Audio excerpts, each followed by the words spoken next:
Magandang gabi po mga ka-STL. Narito na po ang resulta ng STL Bataan para sa araw na to, 3rd draw, January 23, 2025. Araw ng Huwebes. Naway ang mga natayaan nyo pong mga numero kanina ay manalo nawa ngayong gabing ito, 8 PM. Kaya kunin nyo na po ang inyong mga tickets.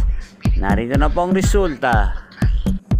Ang mga numerong nanalo sa STL Bataan ngayong gabing ito, January 23, 2025, 8 PM. Third draw result, 12 at 8. In exact order. Sa lahat po ng tumaya kanina sa STL Bataan para sa third draw ng 12 at 8, congrats po sa inyo. Panalo po kayo again, 12 at 8.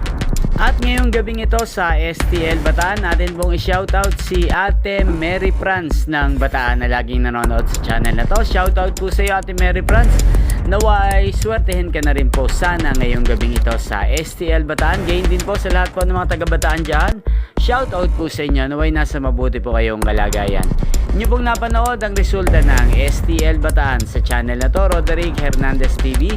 Maraming salamat po sa patuloy nyo pong panonood sa aking channel. Magkita-kita pong muli tayo bukas ng alas 11 ng umaga. Thank you for watching.